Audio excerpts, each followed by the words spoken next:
Hoje a gente vai mergulhar numa das histórias mais dramáticas que existem. A história de José. É uma jornada, sabe? Cheia de sonhos, de muito ciúme e uma capacidade de superação que é, nossa, quase inacreditável. É sobre traição, sim, mas também sobre um trunfo espetacular. E tudo gira em torno de uma pergunta que é, sinceramente, fascinante. Como é que o sonho de um garoto, um pastor, um sonho que nasceu ali, no meio de tanto ciúme e traição, como é que isso pôde salvar uma nação inteira? É uma jornada que, olha, parece impossível, né? Do fundo de um poço direto para um palácio. Então, vamos lá. A história começa com esse personagem, José, que ficou conhecido como o sonhador odiado. Pensa bem, ele era o filho preferido do pai, Jacó, e, bom, só isso já seria um problema, né? Mas aí some a isso o fato de que ele tinha uns sonhos, digamos, proféticos. Foi a combinação perfeita para acender aquela chama perigosa de inveja nos irmãos. E o sonho que ele conta, nossa, foi a gota d'água. Ele chega e fala: sonhei também que o sol, a lua e 11 estrelas se curvavam diante de mim. Agora, para e imagina a cena. O moleque falando isso para os irmãos mais velhos. A reação? Era de se espera, né? Foi ódio puro. E tinha essa túnica, a famosa túnica colorida. Ela era muito mais que um pedaço de pano, sabe? Era um outdoor ambulante do favoritismo do pai. Para os irmãos, cada olhada para aquela túnica era um soco no estômago, um lembrete constante de que José era o especial. Isso só fazia o ressentimento crescer e crescer. E é aqui que a coisa toda explode. A tensão acumulada, a inveja, tudo vira um plano, um ato frio, calculado, de pura traição. E o gatilho? Foi o momento em que o pai mandou José encontrar os irmãos lá no campo. E olha, não foi uma coisa de momento, impulso, foi tudo planejado. Primeiro, a ideia era matá-lo. Depois, mudaram de ideia. Vamos jogar ele numa cova seca. Mas aí, passa uma caravana. E o plano muda de novo. A decisão final? Vamos vender ele como escravo. E o preço? 20 ciclos de prata. Só isso. Esse número, ele mostra o quão frio e calculista foi o negócio. A vida de um irmão, a dor de um pai, tudo isso valendo um punhado de moedas. Esse foi o preço da traição. A crueldade da mentira que eles contam pro pai é de doer. Eles pegam aquela túnica, sujam com sangue de animal e mostram pro Jacó. O pai, desesperado, acredita na hora. Uma fera o devorou, ele diz. A dor dele é gigantesca, pensando que o filho amado foi simplesmente despedaçado. Então, a jornada de José o leva para bem longe, o Egito. Lá, ele é vendido como escravo por um cara importante, Potifar, o capitão da guarda do faraó. E ali começa um capítulo completamente novo, cheio de outros desafios. Só que aí acontece uma coisa impressionante. Mesmo sendo escravo, parece que José tinha o toque de Midas. Tudo em que ele punha a mão dava certo, prosperava. A integridade e a capacidade dele eram tão óbvias que não demorou muito para ele virar o cara de confiança, o administrador de toda a casa do Potifar. E quando tudo parecia estar melhorando, pá! Uma reviravolta absurda. A gente vê bem esse contraste. De um lado, o administrador de confiança fazendo tudo florescer. Do outro, o que aconteceu quando ele disse não para a esposa do Potifar. Foi acusado injustamente e jogado na prisão. A queda foi brutal, vertiginosa. Mas agora a gente chega no ponto da virada, aquele momento do poço ao palácio. É incrível porque o mesmo dom que, lá atrás, causou a desgraça dele, aquela habilidade de interpretar sonhos, vai ser exatamente a chave que vai tirá-lo do fundo do poço e levá-lo ao topo. Lá na prisão, ele acaba interpretando os sonhos de 2 colegas de cela, digamos assim, o copeiro e o padeiro do faraó. Pro copeiro, a notícia era boa, restauração. Pro padeiro, nem tanto, execução. E não é que ele acerta em cheio. O problema é que o copeiro, assim que sai da prisão, simplesmente se esquece de José. E ele fica lá, esquecido, por mais 2 longos e penosos anos.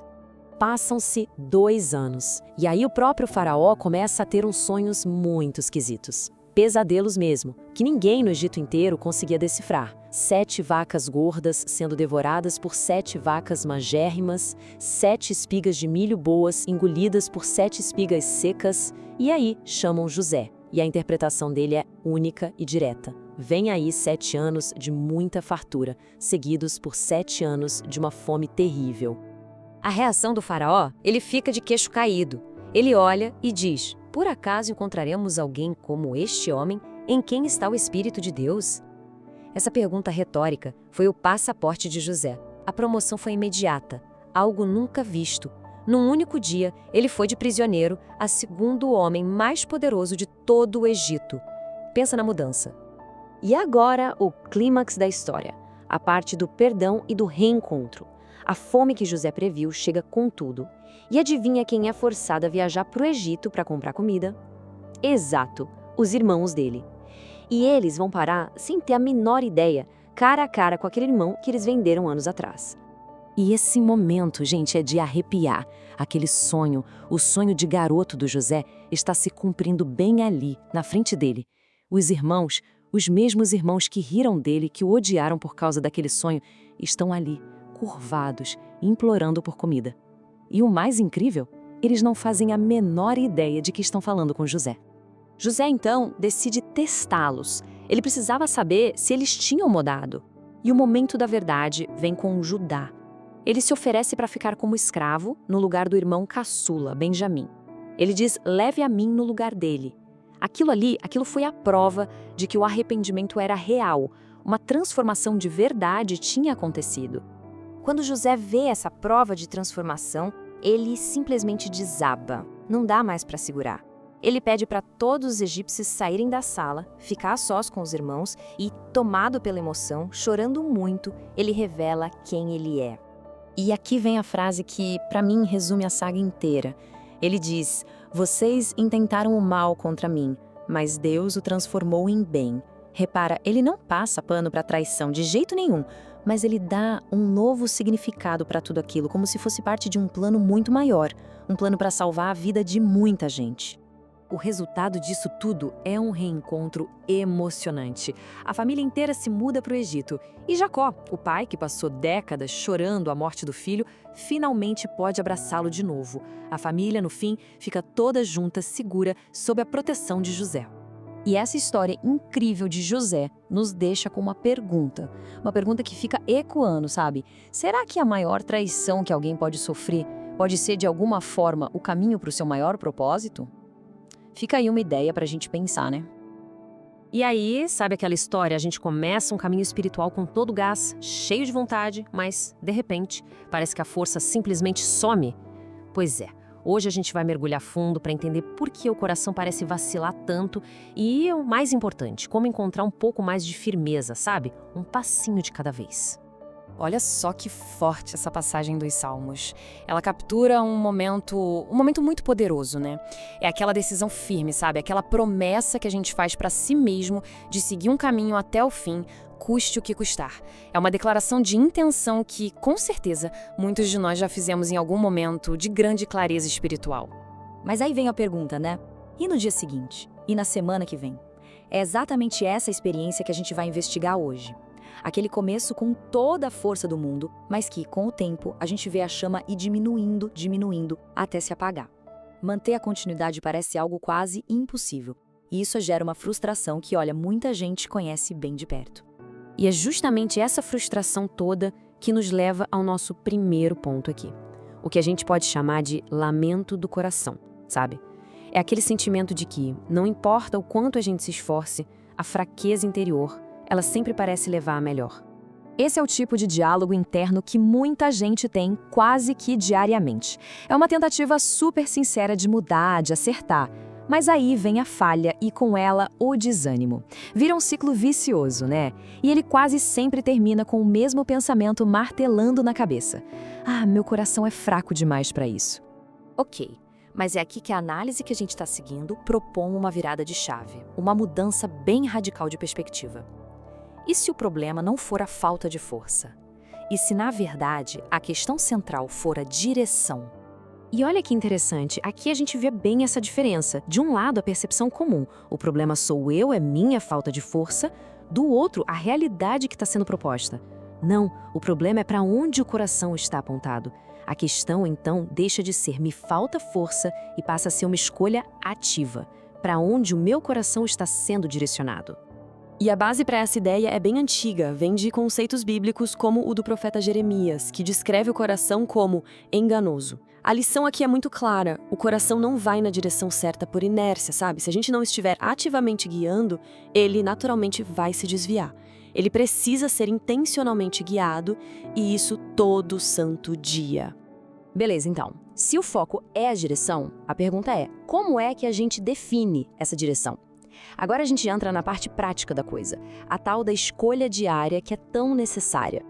E a metáfora que usam para explicar isso é simplesmente perfeita. É como afinar um instrumento. Pensa bem. Ninguém afina um violão uma única vez e espera que ele fique afinado para sempre, né? É um ajuste constante, diário. E com o coração é a mesma coisa. Ele precisa ser ajustado todo dia. Ou ele está se inclinando para Deus ou está se afastando.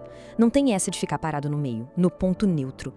E essa escolha diária se divide em 3 partes bem claras. Primeiro passo: ajustar. É reconhecer que o coração não se guia sozinho, ele precisa de direção. Segundo, rejeitar. Sim, rejeitar, odiar mesmo aquilo que destrói a gente por dentro. E o terceiro passo é escolher. Escolher amar aquilo que cura, que nutre espiritualmente. E essa frase aqui, ela é crucial. Nunca se transforma aquilo que se tolera. Pensa nisso. A verdadeira transformação, segundo essa linha de pensamento, exige uma decisão firme, uma rejeição ativa do que é prejudicial.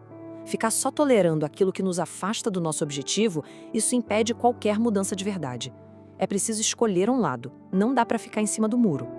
E tudo isso nos leva a uma redefinição, que pode ser radical, mas também muito libertadora, sobre o que a constância realmente significa na vida espiritual.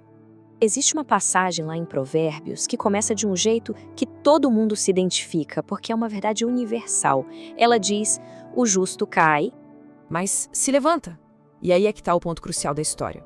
A marca da pessoa justa não é a ausência de quedas, não é nunca errar, é a decisão, a atitude de se levantar de novo. Então, o paradigma muda completamente. A gente percebe que constância não é nunca cometer um erro, não é perfeccionismo. Constância, na verdade, é sempre voltar.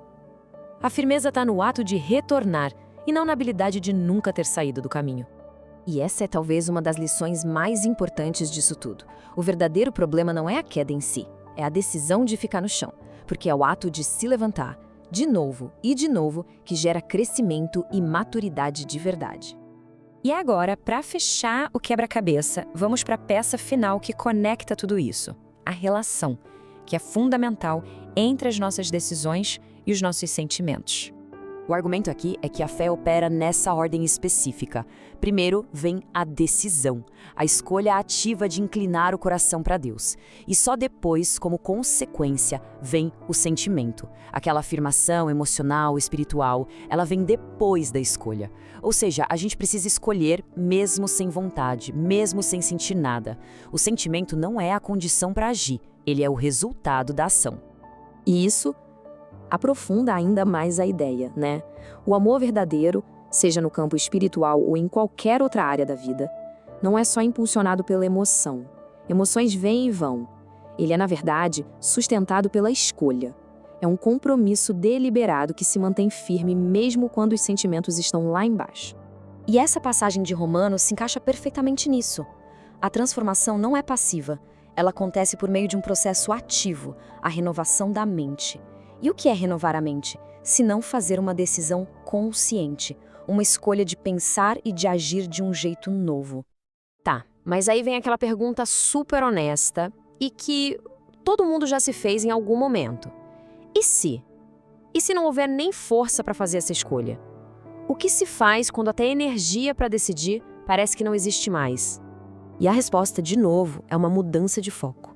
A solução não é tentar arrancar mais força de dentro de si, é cultivar mais dependência, é reconhecer a própria incapacidade e, de forma muito simples, pedir ajuda. Algo como: Jesus, me ajuda a desejar o que é teu. Só isso. Então, para resumir tudo, a mensagem central é esta. Constância não é dar um salto gigante e perfeito. É muito mais parecido com aprender a andar. É um processo, um passo de cada vez. Envolve tropeçar, cair e, o mais importante de tudo, se levantar e tentar dar o próximo passo. E a gente termina com essa reflexão. Se a constância é construída com essas pequenas decisões diárias, a pergunta mais importante não é sobre o futuro distante, é sobre o agora. Qual é a pequena, mas muito significativa escolha que o coração pode fazer hoje?